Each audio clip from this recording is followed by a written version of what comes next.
नमस्कार voice nexus में आपका स्वागत है। अगर आपको कहानियां सुनना पसंद है तो चैनल को सब्सक्राइब जरूर करें। सब्सक्राइब करके हमारी हेल्प कर सकते हैं। आज सुनिए कहानी जिसका शीर्षक है गरीब की बेटी। एक नगर में एक सेठ और एक गरीब का घर पास पास में थे। सेठ को कभी मलाल न होता था कि एक गरीब उसका पड़ोसी है।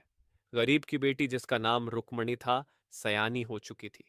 एक रोज गरीब ने सेठ से कुछ धन उधार मांगा था ताकि सयानी हुई बेटी के हाथ पीले किए जा सके, परंतु सेठ ने उसे इनकार कर दिया। उसी रात सेठ के घर में एक चोर घुस आया। अभी तक सेठ और सेठानी सोए नहीं थे तो चोर वहीं दुबक कर बैठ गया। सेठ सेठानी आपस में बातें कर रहे थे। देखते ही देखते रुक्मणी विवाह योग्य हो गई है।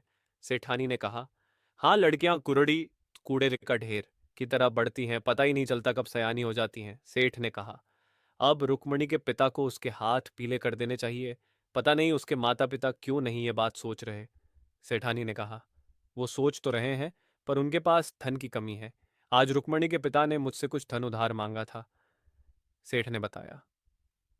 तो क्या आपने उनको धन दिया? सेठानी ने पूछा। नहीं, मैंने उसे देने से इनकार कर दिया। ये केस है,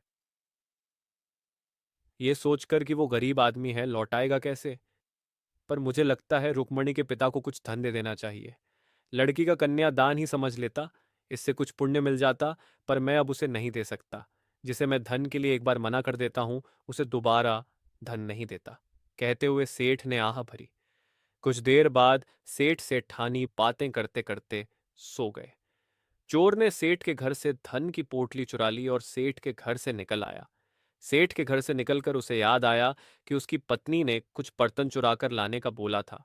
वो तो वह भूल गया था, पर अब दोबारा सेठ के घर में घुसना उसे सुरक्षित नहीं लगा, तो उसने सोचा गरीब के घर से कुछ बर्तन चुरा ले जाता हूं।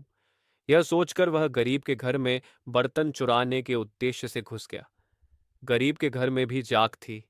जिसकी सयानी बेटी घर में कनवारी बैठी रहे, उन माता पिता को नींद भी कैसे आए। चोर दुबक कर बैठ गया। तो सेठ ने धन देने से इनकार कर ही दिया। गरीब की पत्नी ने कहा, हाँ, इनकार कर दिया, पर वो अपनी जगह सही भी है।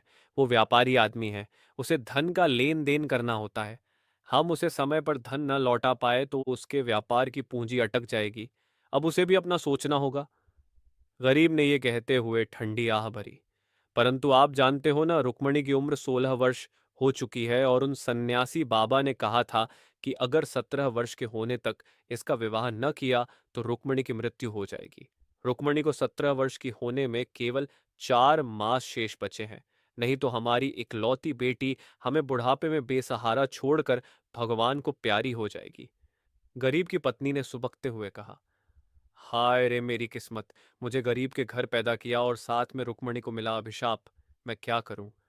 कहाँ से धन लाऊं उसका कन्यादान करने के लिए? इससे बेहतर ईश्वर रुक्मणी की जगह मेरे प्राण ले ले। गरीब ने आह भरी। चोर सब सुन रहा था। चोर ने सोचा, मैं तो अपनी मौज मस्ती के लिए चोरी करता हूँ।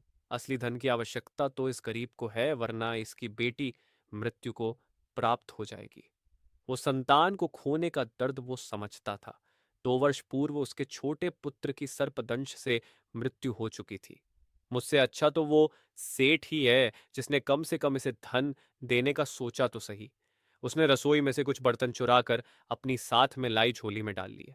चूल्हे में से कोयला निकाला और आंगन में ये लिख दिया, सेठ की तरफ से रुक्मणी के विवाह के लिए दिया गया धन। एक चोर उसके पास धन की पोटली रखकर और चुराए हुए बर्तन लेकर वहां से रफू चक्कर हो गया, क्योंकि उसे भी पत्नी से उलाहना नहीं लेना था। सुबह दोनों घरों में हड़कंप था। सेठ के यहाँ धन चोरी से और गरीब के यहाँ धन मिलने से और बर्तन चोरी होने से। एक बार तो गरीब ने सोचा, क्यों ना धन छुपा लूं, रुक्मणी का विवाह कर दूंगा। फिर उसने सोचा कि लोग पूछेंगे तो क्या कहूंगा, धन कहाँ से आया, और लोग शक करेंगे सेठ के घर मैंने चोरी की है। मुझसे अच्छा तो वो चोर ही अच्छा निकला जो मेरी व्यथा सुनकर चुराया हुआ धन रुक्मणी के विवाह के लिए छोड़कर चला गया। जब एक चोर इतनी दयालुता दिखा सकता है तो मैं क्या ईमानदारी नहीं निभा सकता। गरीब सेठ के धन की पोटली उसके घर ले गया और सारा किस्सा कह सुनाया। सेठ को अपने घर लाकर चोर की लिखी हुई बात भी पढ़वाई। सेठ ने सोचा, एक चोर इतना अच्छा हो सकता है, चुराया हुआ धन इस गरीब की बेटी के विवाह के लिए छोड़ जाता है और कहता है कि सेठ की तरफ से है, तो क्या मैं इस गरीब की बेटी के लिए कुछ धन नहीं दे सकता? उसने गरीब को उस पोटली में से आधा धन दे दिया और कहा, ये लो, ये धन रुक्मणी के विवाह के लिए है और इसे लौटाने की भी जरूरत नहीं है। यह सुनकर गरीब बोला, सेठ जी आप बहुत अच्छे हैं। अच्छा ना मैं हूं ना तुम हो। अच्छा तो वो चोर था जिसने रुक्मणी के विवाह की व्यवस्था कर दी।